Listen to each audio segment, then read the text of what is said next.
भवानी सिंह पर आरोप लगाकर हमने तुम्हें बचा तो लिया चंगेज खान, परंतु हमारी आज्ञा का उल्लंघन करके तुमने हमें तलवार उठाने पर फिर से विवश कर दिया। ये काम आप मुझ पर छोड़ दीजिए। अब इस बात का पता केसरिया लगाएगी कि आखिर वो दरिंदा कौन है। भाग्य बहुत प्रबल है तुम्हारा चंगेज खान। महारानी की इस महल में उपस्थित ने तुम्हारी अकाल मृत्यु टाल दी है। तो हम भी देखना चाहते हैं कि शिवगढ़ और चुनारगढ़ की दुश्मनी जीतती है या दो दिलों में पनप रही मोहब्बत।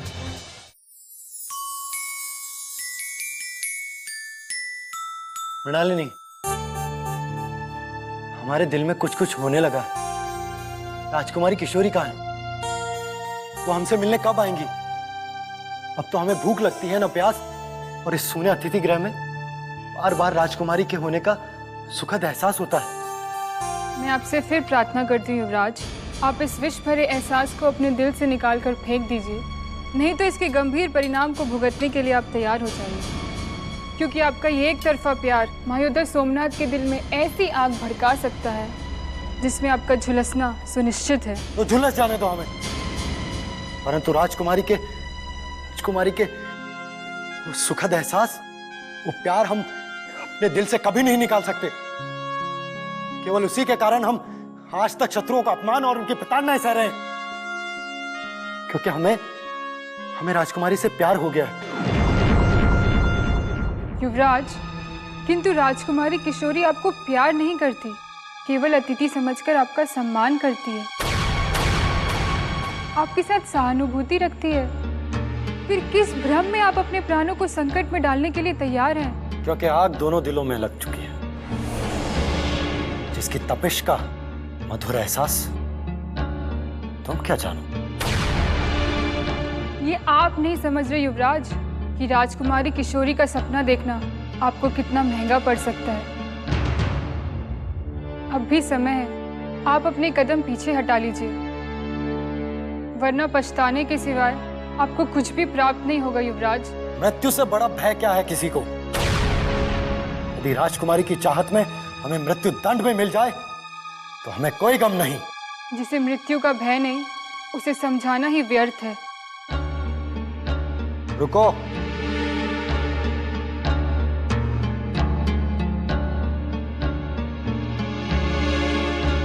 हमें समझाने का व्यर्थ प्रयत्न ही मत करो मृणालिनी। राजकुमारी किशोरी को जाकर यह संदेश दे दो कि हम उनसे मिलना चाहते हैं। क्षमा कर दीजिए युवराज, लेकिन मैं आपकी आज्ञा का पालन नहीं कर सकती।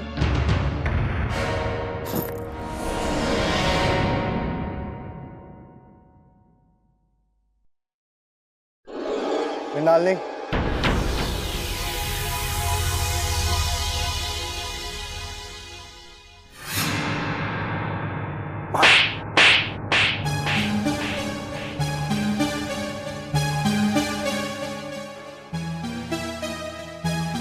इस थप्पड़ की गूंज ने तुम्हें यह सोचने पर विवश कर दिया होगा कि युवराज से वफादारी और महायोद्धा सोमनाथ से गद्दारी करने की भूल तुमने क्यों की?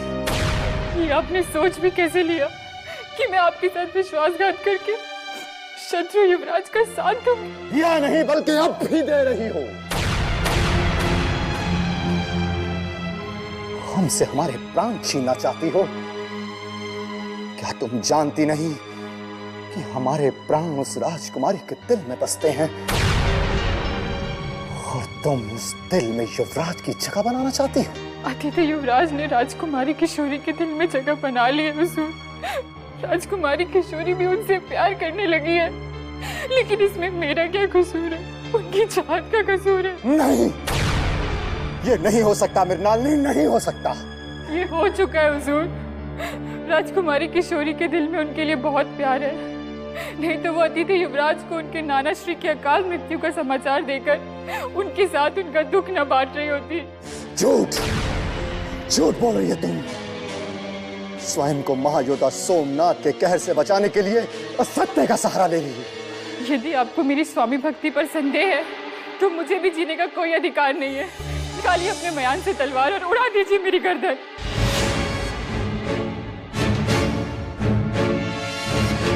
निस्संदेह मृणालिनी की आंखों में सत्य दिखाई दे रहा है। यदि राजकुमारी ने युवराज को उनके नाना शीरी के मरने का समाचार देकर अपनी सांत्वना जाहिर कर दी है तो बात हद से आगे बढ़ चुकी है। अब सोचने में आप वक्त क्यों नष्ट कर रहे हैं? तुरंत मेरा वध करके मेरी अग्नि परीक्षा ले लीजिए ना। हमने तुम पर संदेह किया है, इसका हमें दुख है, परंतु युवराज ने हमारी अमानत पर डाका डालकर अपनी मृत्यु को इस महल में बुला लिया है। उसको समझा देना कि अभी भी समय है कि पीछे हट जाए, वरना युवराज की समाधि राजकुमारी के कक्ष के द्वार पर बना दूंगा।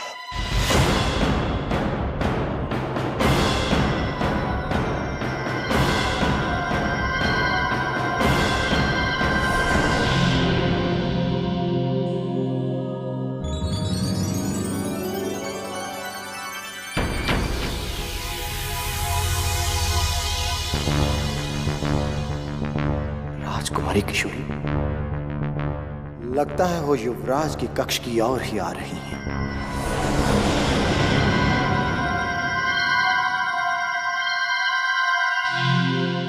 राजकुमारी की जय हो। आप इतने परेशान क्यों दिखाई दे रहे हैं सोमनाथ जी? प्रतीत होता है जैसे किसी ने आपकी प्रिय वस्तु छीन ली हो आपसे। बात ही कुछ ऐसी है राजकुमारी जी, हमारे मीठे स्वप्न को तोड़ने की किसी ने कोशिश की है। हमारे स्वप्न को तोड़ने से पहले हम उसे तोड़ देंगे जिसने ये मूर्खता की है। सोमनाथ का संकेत युवराज इंद्रजीत सिंह की ओर है, परंतु ये नहीं जानते कि जो राजकुमारी किशोरी के दिल में बस गया है, सपनों के उस राजकुमार तक वायु का पहुंचना भी असंभव है। तो किसी और की क्या बिसात है? कहाँ जा रही हैं? अतिथि युवराज से मिलने, परंतु हमसे कोई प्रश्न पूछने की आपको अनुमति किसने दी है? अनुमति? आपकी सुरक्षा करने के लिए हमें किसी की अनुमति नहीं लेनी पड़ती। आपकी सुरक्षा करना हमारा परम कर्तव्य है। युवराज इंद्रजीत सिंह शत्रु नहीं, हमारे अतिथि हैं। वो हमारे शत्रु हैं और शत्रु ही रहेंगे। ये मत भूलिए राजकुमारी, ये दूध पीने के पश्चात भी ना केवल विष ही उगलता है जो आप उगल रहे हैं। यदि इतनी ही चिंता है आपको अपने कर्तव्य की, तो ढूंढिए उस हत्यारे को जिसने निर्दोष अहमद का रक्त बहाया है। उसे तो हमने ढूंढ लिया है राजकुमारी। महल में सभी जानते हैं कि अहमद का रक्त भवानी सिंह ने बहाया है, परंतु उसके भय से महारानी कलावती और आपके सामने कोई जुबान नहीं खोलता। यदि आपने भवानी सिंह पर लगाया आरोप सिद्ध कर दिया तो हम उन्हें सूली पर लटका देंगे, और यदि आपका आरोप झूठा निकला तो आपके प्राण संकट में पड़ सकते हैं सोमनाथ जी। अब हमारा मार्ग रोककर हमारा समय नष्ट ना करें।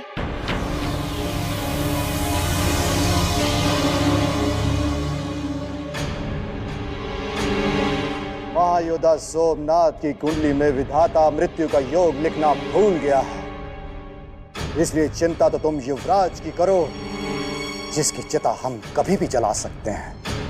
और रही बात तुम्हारी, लगता है तुम्हारे पर निकल आए हैं।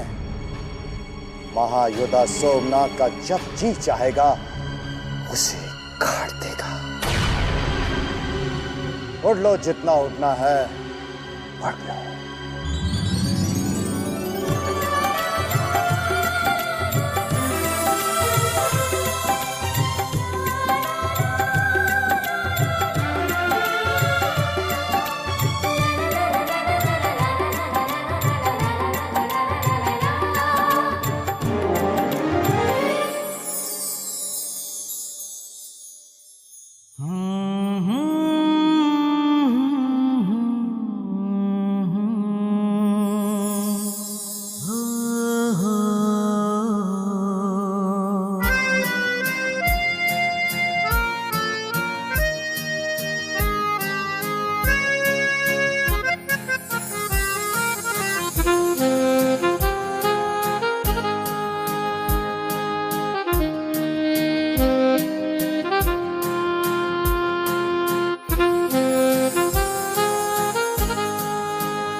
जहां देखते हैं वहां तुम हो किशोरी। क्यों तुम इतना जल्दी हमारे रोम रोम में बस गई हो, और क्यों हम तुम्हें इतना अधिक चाहने लगे हैं? क्यों हम तुम्हें अपना समझने लगे हैं, जबकि तुम हमारे नहीं हो, और शायद कभी हो भी नहीं सकती, क्योंकि तुम हमारे पिताश्री के सबसे बड़े शत्रु की संतान हो। किंतु ये जानते हुए भी हम तुम्हारी ओर लगातार खिंचे चले आ रहे हैं। पता नहीं क्यों, लेकिन ये एहसास बहुत अच्छा लगता है।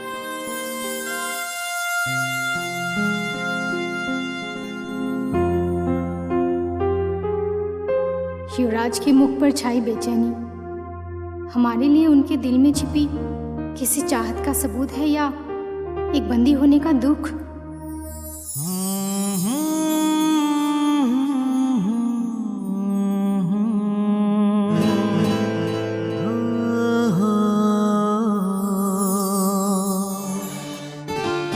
अचानक हमारी चाहत हमारे सामने।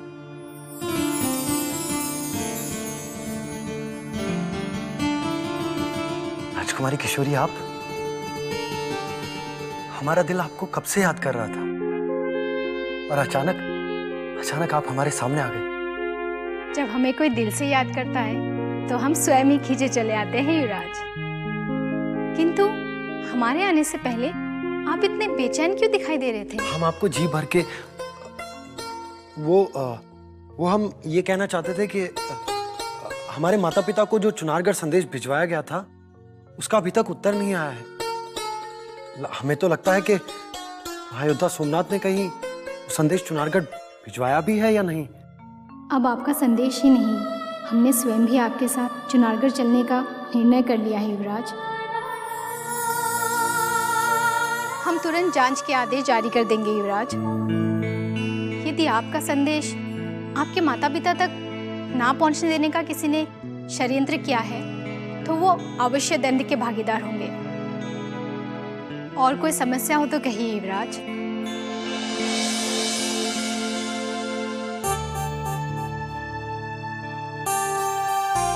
राजकुमारी, आपके साथ ये दोनों कौन हैं?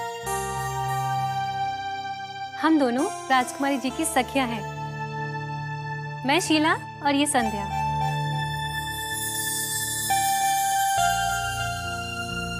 और मन की बातें राजकुमारी जी केवल शीला और संध्या को ही बताती हैं। इसीलिए आपको जो कुछ भी कहना है निसंकोच कहिए युवराज, क्योंकि हम दोनों और राजकुमारी में कोई पर्दा नहीं है। बहुत खुशी हुई है जानकर,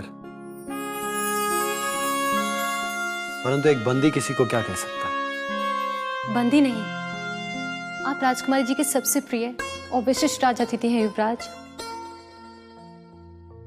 चल शीला, हम दोनों कर्मचारियों से अतिथि युवराज की सुरक्षा और सुविधाओं की जानकारी लेते हैं।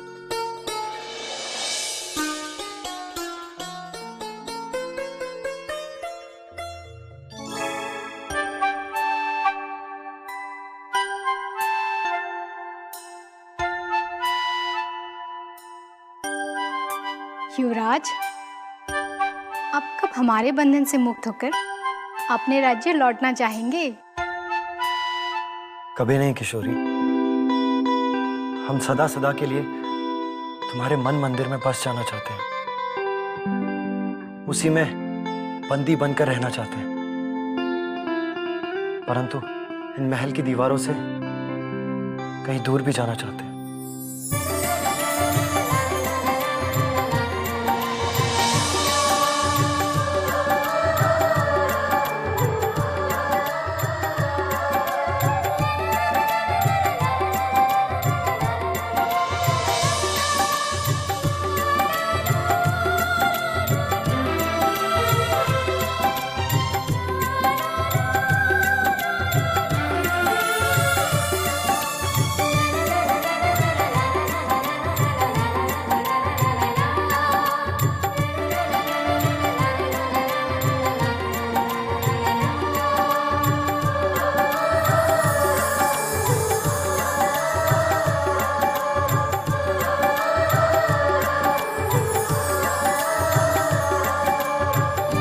युवराज, इंद्रजीत का हो किशोरी।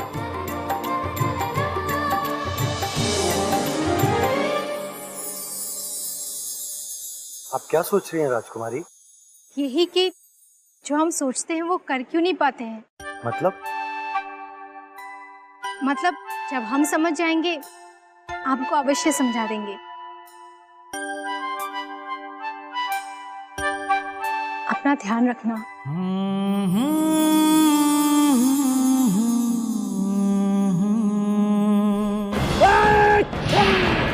मेरे आका!